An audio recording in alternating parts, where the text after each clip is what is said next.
Good morning, good afternoon, good evening, and welcome back to Max Cube Gaming News, guys.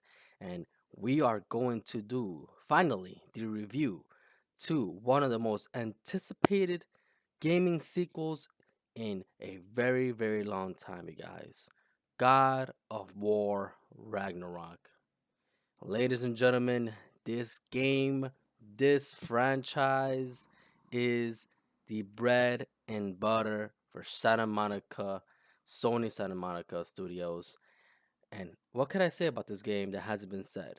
It's already a award-winning franchise.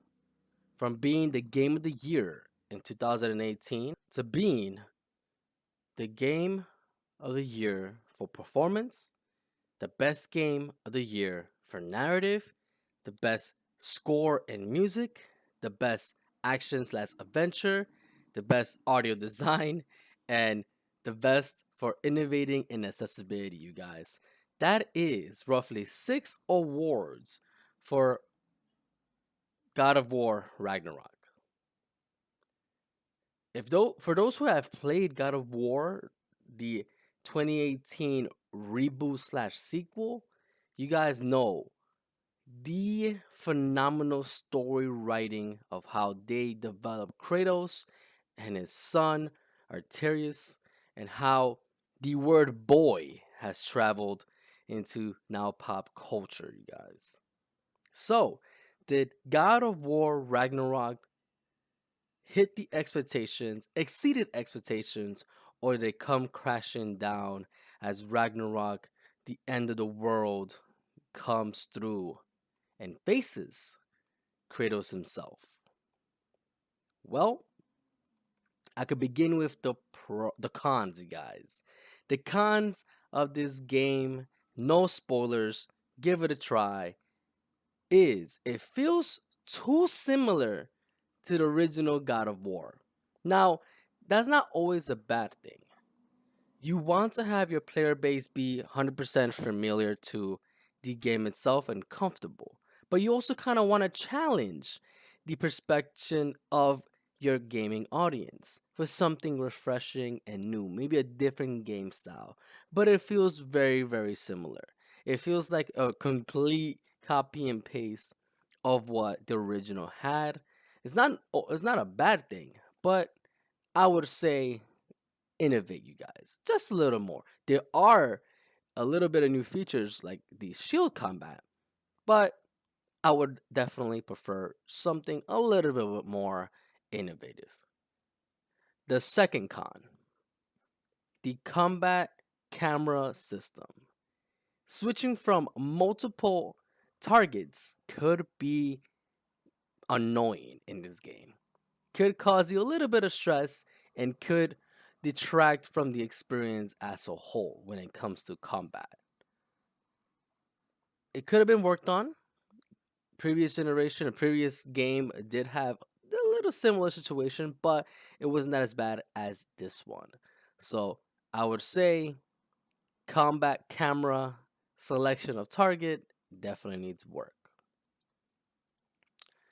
And finally, the last thing that definitely needs a little bit more improvement, my last con, will be the mostly linear realms. Not much to say about that. It's very similar to what the first one had to offer. Very similar when it came to where we're going to explore Norse mythology. Innovation is definitely something that could have made it a little bit higher, potentially mean Game of the Year over Elden Ring. But we all know how that went. Now the pros, you guys. This game is beautiful. And I would want to start off with the pro of stunning visuals, you guys. This game screams out next gen, screams out 4K, screams out top performance mode. It just shows how beautiful the future of gaming could be when it comes to its graphics. It's beautiful. Next, the story itself is well written.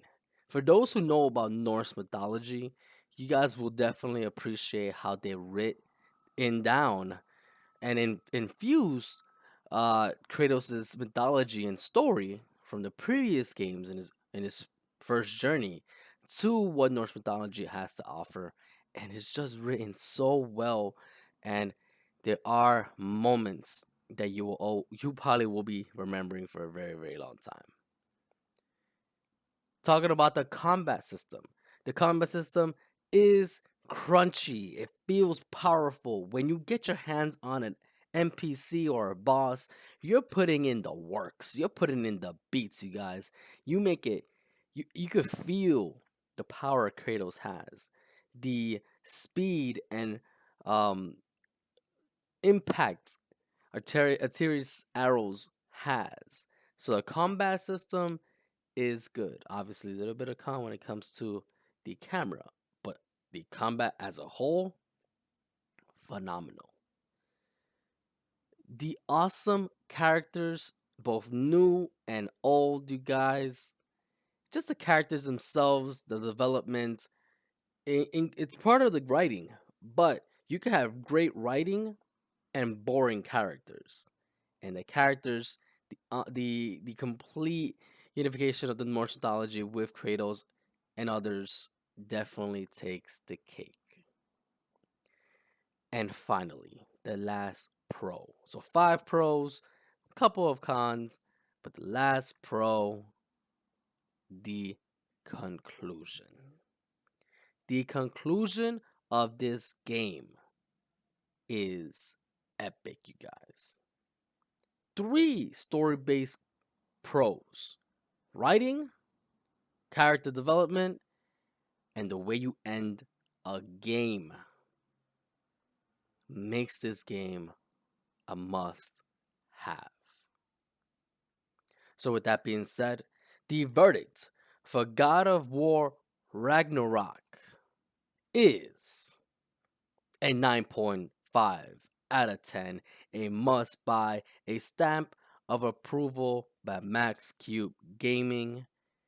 And wow, you guys, I'm excited for what Santa Monica Studios, Sony, has to offer for those who are looking forward to seeing the story continue. If they continue it, which I feel like they're going to. It's printing money as we speak. So with that being said, leave the comments below, you guys. Let me know what you would have scored God of War Ragnarok. Is it worth a buy? You know it is. Have you played it? Give me your thoughts below. Don't forget to like, hit the bell icon to get your latest and greatest gaming news, articles, reviews, reactions, and so much more.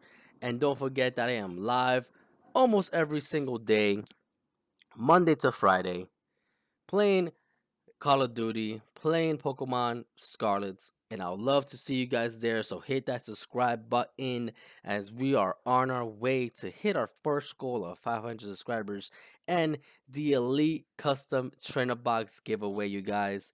Thank you so much, and I'll see you guys on the other side. Cheers.